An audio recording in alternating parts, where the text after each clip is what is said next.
Hello and welcome to परीक्षा 247।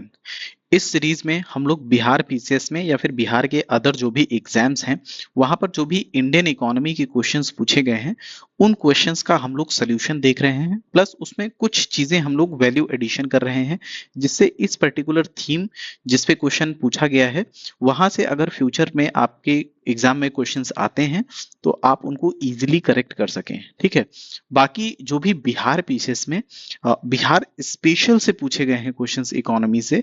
Bihar special economic मतलब ये होता है कि मान लीजिए कोई क्वेश्चन है जो बिहार के बजट पे पूछा गया है या फिर बिहार के इकोनॉमिक सर्वे या फिर बिहार का अदर जो भी इकोनॉमी से रिलेटेड डेटा है उन पे जो भी क्वेश्चंस पूछे गए हैं उसको ऑलरेडी बिहार स्पेशल में कवर करवाया जा चुका है। तो वो क्वेश्चंस का सोल्यूशन या फिर उन पर्टिकुलर पीवाईक्यूज का डिस्कशन आप प्लेलिस्ट में जाके वहां बिहार स्पेशल वाली प्लेलिस्ट में जाके आप वहां से वॉच कर सकते हैं। ठीक है, तो चलिए अपना डिस्कशन शुरू करते हैं।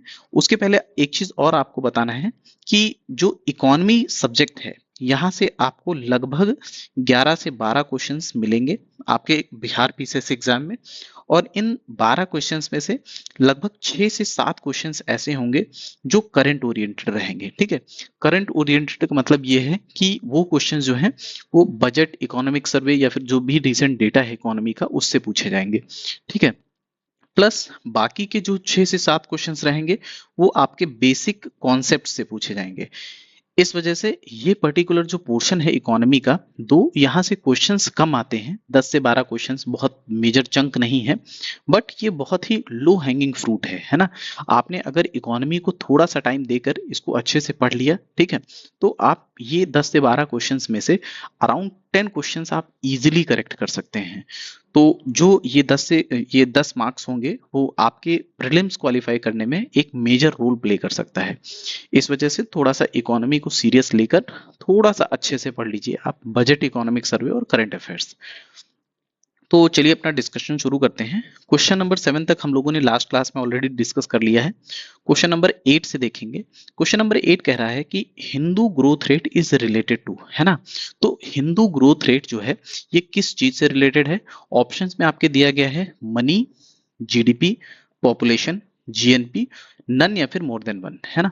तो सबसे पहले आपको तो ये पता होना चाहिए कि हिंदू ग्रोथ रेट होता क्या है। ठीक, तो होता ये है कि जो 1974 से लेके 1978 का टाइम पीरियड था जहां पर इंदिरा गांधी गवर्नमेंट के द्वारा इमरजेंसी लगाई गई थी इंडिया में।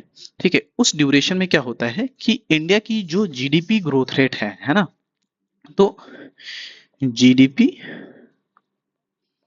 ग्रोथ रेट, तो इंडिया की जो जीडीपी ग्रोथ रेट है बहुत तेजी से डिक्लाइन हो जाती है। ठीक है, तो इंडिया की जो एक हिसाब से जीडीपी का एक्सपेंशन है वो रुक जाता है। ठीक है, वो बहुत स्लो एक्सपैंड होता है।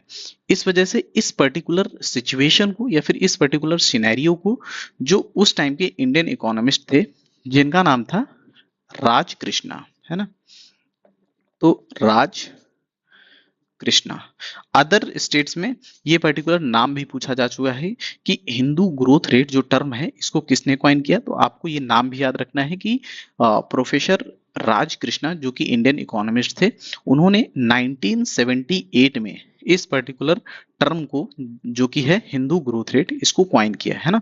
और इससे आप देख सकते हैं कि ये किस चीज से रिलेटेड है, ये जीडीपी से रिलेटेड है। तो आपका ऑप्शन बी जो है ये करेक्ट आंसर हो जाएगा यहाँ पर। ठीक है, तो यहाँ पर ये आप करेक्ट आंसर देख सकते हैं कि Hindu growth rate is related to GDP.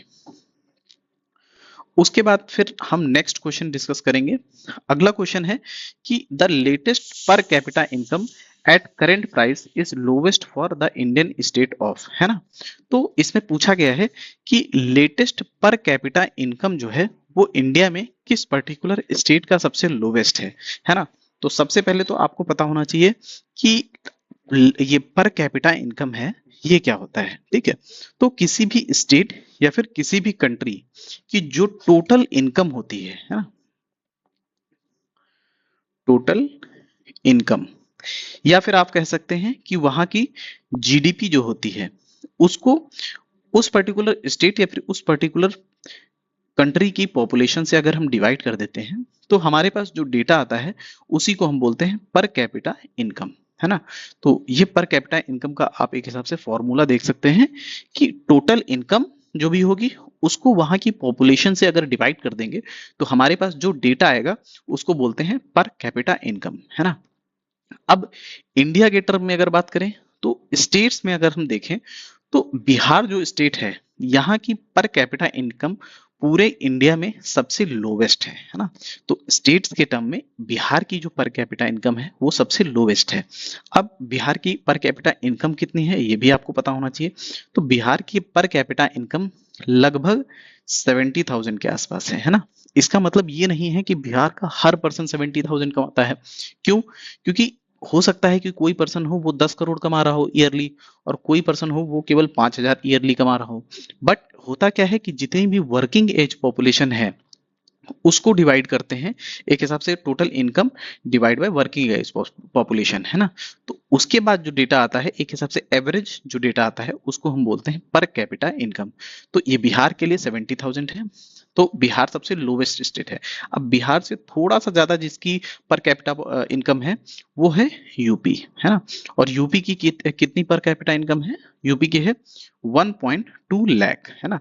तो यूपी के जो लोग एग्जाम दे रहे हैं यूपी का एग्जाम उनको याद रखना है कि यूपी की पर कैपिटा इनकम जो है बिहार से थोड़ा सा अच्छी है। जो थर्ड लोवेस्ट है वो है इंडिया का ओडिशा स्टेट, है ना। और ओडिशा की जो पर कैपिटा इनकम है वो 1.6 लाख है। तो यहां से आप याद रखेंगे कि इंडिया में जो लोवेस्ट पर कैपिटा इनकम है किसी स्टेट की वो है बिहार। ठीक। अब कुछ रीजंस आपको पता होना चाहिए। मान लीजिए अगर कोई स्टेटमेंट बेस्ड क्वेश्चन आ गया कि क्या क्या ऐसे रीजंस हैं जिसकी वजह से बिहार की जो पर कैपिटा इनकम है, ठीक है, वो सबसे लोवेस्ट है। तो सबसे पहले इसमें दो तीन चीजें हैं जो आपको पता होना चाहिए। सबसे पहले तो ये पता होना चाहिए कि उस पर्टिकुलर स्टेट या फिर उस पर्टिकुलर कंट्री जो होगी उसका बहुत ज्यादा रिलायंस होगा, बहुत ज्यादा डिपेंडेंस होगा एग्रीकल्चर पे, ठीक है। तो आप कह सकते हैं हायर डिपेंडेंस ऑन एग्रीकल्चर, है ना। तो एग्रीकल्चर पे बहुत ज्यादा डिपेंडेंस होने की वजह से जो एक हिसाब से इनकम होती है उस पर्टिकुलर स्टेट की वो लो रहती है, जिसकी वजह से जो पर कैपिटा इनकम होता है वो कम होता है। दूसरा जो सबसे मेजर रीजन होता है जिसकी वजह से पर कैपिटा इनकम जो होती है वो कम होती है वो होता है कि मिनिमम इंडस्ट्रियलाइजेशन, ठीक है, कि उस पर्टिकुलर स्टेट में इंडस्ट्रियलाइजेशन जो है वो बहुत अच्छे से नहीं हुआ है, ठीक है। वहां पे जो सेकेंडरी सेक्टर है वो बहुत अच्छे से फ्लरिश नहीं हुआ है, ठीक है। तो सेकंड जो रीजन है वो होगा मिनिमल इंडस्ट्रियलाइजेशन।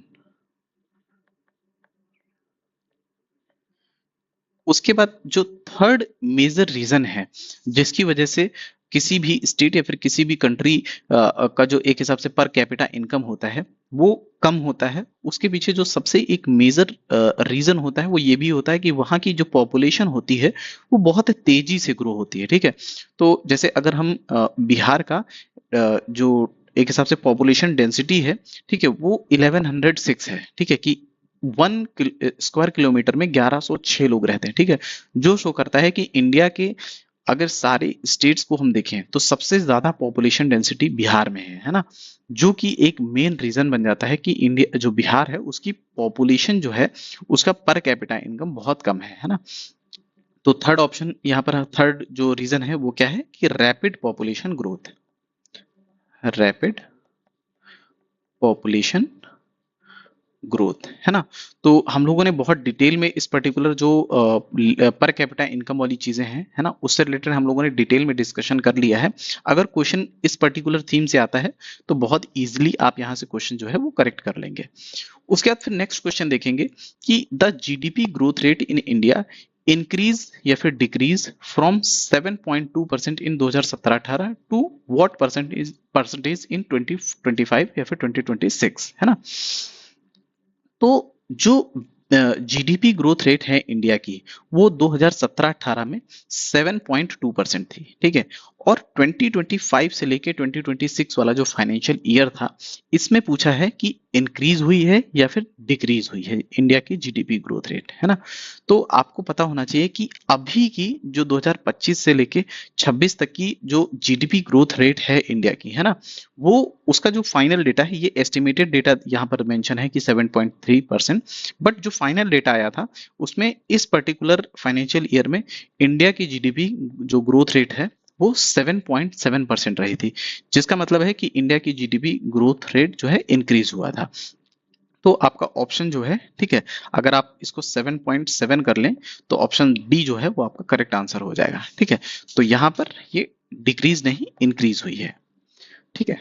तो उसके बाद फिर हम अगला क्वेश्चन देखेंगे। पहले आप यहाँ पर इसका करेक्ट आंसर देख लीजिए कि एट प्रेजेंट जो एस्टिमेटेड था, या फिर अब ये तो फाइनल डेटा आ गया है, तो इंडिया की जो जीडीपी ग्रोथ रेट है लास्ट फाइनेंशियल ईयर में वो 7.7% रही है, ठीक है। अगला क्वेश्चन हम लोग देखेंगे।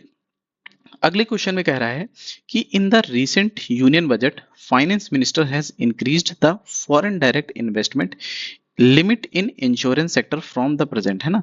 तो एक हिसाब से यहाँ परसेंटेज पूछा है, ठीक है, कि कितनी परसेंटेज कर दी गई है एफडीआई की, है ना, और किस सेक्टर में, इंश्योरेंस सेक्टर में। तो इंश्योरेंस सेक्टर में अभी एफडीआई कितना है। तो सबसे पहले आपको पता होना चाहिए कि एफडीआई क्या होता है। तो एफडीआई होता है कि फॉरेन कंट्री से अगर किसी भी कंट्री में इन्वेस्टमेंट आता है मोर देन 1 ईयर के लिए, है ना, तो उसको हम बोलते हैं एफडीआई, फॉरेन डायरेक्ट इन्वेस्टमेंट। अगर 1 ईयर से कम आता है, ठीक है, लेस देन 1 ईयर आता है, तो उसको हम बोलते हैं एफपीआई। और एफपीआई का मतलब होता है फॉरेन पोर्टफोलियो इन्वेस्टमेंट, है ना। तो फॉरेन पोर्टफोलियो इन्वेस्टमेंट जो है वो लेस देन 1 ईयर के लिए होता है, और अगर पैसा जो है 1 साल से ज्यादा के लिए आया है तो एफडीआई होता है, उसको बोलते हैं कि फॉरेन डायरेक्ट इन्वेस्टमेंट, ठीक है। आप एक बार एफडीआई और एफपीआई के बीच का डिफरेंस भी चेक कर लेंगे, ठीक है, उसको पढ़ लेंगे क्योंकि वो एग्जाम पॉइंट ऑफ व्यू से इंपॉर्टेंट है। या फिर किसी दूसरी क्लास में हम लोग इस पर्टिकुलर जो टॉपिक है एफडीआई और एफपीआई, इस पे डिटेल में डिस्कशन कर लेंगे, ठीक है। तो देखिए, इंश्योरेंस सेक्टर में तो अभी ये 100% हो चुका है, तो आपका जो करेक्ट आंसर है वो ऑप्शन डी हो जाएगा कि इंश्योरेंस सेक्टर में जो फाइनेंस मिनिस्टर हैं उन्होंने 100% एफडीआई जो है उसको अलाउ कर दिया है, ठीक है। इसके साथ साथ आपको कुछ 4-5 सेक्टर ऐसे हैं जहां पर इंडियन गवर्नमेंट ने जो एफडीआई है उसको 100% अलाउ करके रखा है, वो सेक्टर्स आपको पता होना चाहिए। तो सबसे पहले है टेलीकम्युनिकेशंस का, ठीक है। तो टेलीकॉम जो सेक्टर है उसमें 100% एफडीआई अलाउड है। इसी तरह जो स्पेस ऑपरेशन है ना, स्पेस ऑपरेशन, तो स्पेस ऑपरेशन में भी 100% जो एफडीआई है अलाउड है। इसी तरह कोल एंड माइनिंग जो सेक्टर होता है, कोल एंड माइनिंग सेक्टर, इसमें भी 100% एफडीआई अलाउड है। पेट्रोलियम एंड नेचुरल गैस, उसके बाद फिर आता है पेट्रोलियम एंड नेचुरल गैस, है ना। तो पेट्रोलियम एंड नेचुरल गैस में भी एक हिसाब से 100% एफडीआई अलाउड है। उसके बाद फिर आता है इंफ्रास्ट्रक्चर एंड कंस्ट्रक्शन, ठीक है। तो इंफ्रा एंड कंस्ट्रक्शन, उसके बाद फिर जो इंश्योरेंस सेक्टर है ये भी हम लोगों ने देखा। तो टोटल ये कुछ 6 सेक्टर्स हैं जहां पर आज के समय में इंडिया में फॉरेन डायरेक्ट इन्वेस्टमेंट जो है वो 100% अलाउड है। Telecommunication, space operation, coal and mining, petroleum and natural gas, उसके बाद इंफ्रास्ट्रक्चर एंड कंस्ट्रक्शन और इंश्योरेंस। ये 6 सेक्टर्स हैं जहां पर 100% एफडीआई अलाउड है। यहाँ पर आप इसका करेक्ट आंसर देख सकते हैं कि इंश्योरेंस सेक्टर में अभी के टाइम में 100% एफडीआई अलाउड है, ठीक है। अगला क्वेश्चन हम लोग देखेंगे कि what was the maximum amount that was being provided as financial autonomy by Ministry of Heavy Industries and Public Enterprises of the Union Government to mini Ratna, है ना। तो एक हिसाब से जो भी मिनी रत्ना कैटेगरी 1 में कंपनीज हैं उनको किस पर्टिकुलर मैक्सिमम अमाउंट या फिर कितने रुपए की फाइनेंशियल ऑटोनॉमी रहती है कि उतने पैसों से रिलेटेड अगर कोई भी डिसीजन हो, ठीक है, तो वो विदाउट गवर्नमेंट के अप्रूवल वो डिसीजन ले सकती है, ठीक है। तो यहाँ पर ये जो आंसर होगा, इसका करेक्ट आंसर वो ऑप्शन डी होगा कि 500 करोड़ तक की फाइनेंशियल ऑटोनॉमी दी जाती है जो भी कंपनीज, जो भी पीएसयूज मिनी रत्ना के स्टेटस में होते हैं, जिनको मिनी रत्ना स्टेटस मिलता है कैटेगरी 1 का, है ना। तो यहाँ पर आपका जो करेक्ट आंसर हो जाएगा वो ऑप्शन डी हो जाएगा, ठीक है। यहाँ पर आप लोगों को रत्ना स्टेटस के बारे में भी कुछ चीजें हैं जो कि पता होना चाहिए कि रत्ना स्टेटस जो है वो किसको मिलता है, कौन प्रोवाइड करता है, ठीक है। तो रत्ना स्टेटस कुछ सिलेक्टेड सेंट्रल पब्लिक सेक्टर जो एंटरप्राइज होती हैं, है ना, उनको प्रोवाइड किया जाता है डिपार्टमेंट ऑफ पब्लिक एंटरप्राइज के द्वारा, डीपीई के द्वारा, जो कि मिनिस्ट्री ऑफ फाइनेंस के अंदर आता है, ठीक है, फाइनेंस मिनिस्ट्री के अंदर आता है। और इसका मेन जो पर्पस होता है एक हिसाब से कि किसी भी जो ऐसा सेंटर पब्लिक एंटरप्राइज है जिसको हम रत्ना स्टेटस के अंदर रख रहे हैं, उसको फाइनेंशियली स्ट्रांग और वेल परफॉर्मिंग सीपीएससी बनाना, ठीक है। कैसे बनाएंगे? तो फाइनेंशियल और एडमिनिस्ट्रेटिव ऑटोनॉमी देके। फाइनेंशियल और एडमिनिस्ट्रेटिव ऑटोनॉमी देने का मतलब ये है कि कुछ ऐसे सिचुएशंस होंगे जहां पर अगर रत्ना स्टेटस दे दिया जा रहा है तो उसमें उन लोगों को फाइनेंशियल और एडमिनिस्ट्रेटिव डिसीजंस लेने में बहुत ज्यादा गवर्नमेंट की परमिशंस की रिक्वायरमेंट नहीं होती है, ठीक है। वो अपने लेवल पर जो फाइनेंशियल और एडमिनिस्ट्रेटिव डिसीजंस लेने होते हैं वो कंपनीज जो हैं वो सेंट्रल पब्लिक सेक्टर एंटरप्राइजेस जो हैं खुद से ले सकते हैं, ठीक है। जो रत्ना स्टेटस है उनकी टोटल 4 कैटेगरीज हैं। महारत्ना, महारत्ना में आज के टाइम में टोटल 14 जो सीपीएसईज हैं, है ना, वो आते हैं। उसके अलावा उसकी है नवरत्ना, मिनी रत्ना 1, मिनी रत्ना 2, है ना। सबसे पहले जो कैटेगरी क्रिएट की गई थी वो कैटेगरी क्रिएट की गई थी नवरत्ना। इसको 1997 में क्रिएट किया गया था। और जो महारत्ना वाली कैटेगरी है इसको 2010 में क्रिएट किया गया था। तो अगर आपसे एग्जाम में पूछता है कि इन 4 कैटेगरीज में से सबसे फर्स्ट कैटेगरी कौन सी क्रिएट की गई थी, तो आपको याद रखना है नवरत्ना को सबसे पहले क्रिएट किया गया था।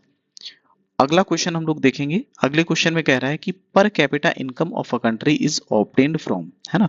तो किसी भी कंट्री का जो पर कैपिटा इनकम है उसको किस किस चीज से ऑब्टेन किया जाता है। ऑप्शन देख लेते हैं कि population, national income, both national income and population, none of the above, ठीक है।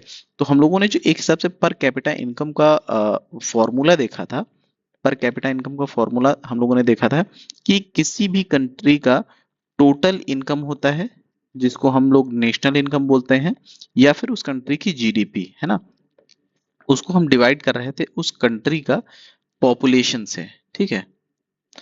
जब उस कंट्री के पॉपुलेशन से डिवाइड करते हैं तो हमारा आ जाता है पर कैपिटा इनकम। तो यहाँ पर हम लोगों ने देखा नेशनल इनकम और पॉपुलेशन दोनों चीजें यहाँ पर आई हैं, ठीक है। तो ऑप्शन सी जो है वो आपका करेक्ट आंसर यहाँ पर हो जाएगा। अगला क्वेश्चन आप देखेंगे, उसके पहले यहाँ पर आंसर देख लीजिए कि ऑप्शन सी जो है वो आपका करेक्ट आंसर हो जाएगा कि both national income and population is required, ठीक है, for obtaining per capita income of a country. उसके बाद फिर हम देखेंगे अगला क्वेश्चन कि NNP at factor cost is equal to, है ना। एनएनपी का मतलब होता है नेट नेशनल प्रोडक्ट, है ना। और नेट नेशनल प्रोडक्ट जो होता है एक कंट्री की एक हिसाब से टोटल इनकम होती है ना, total income earned by residents of country.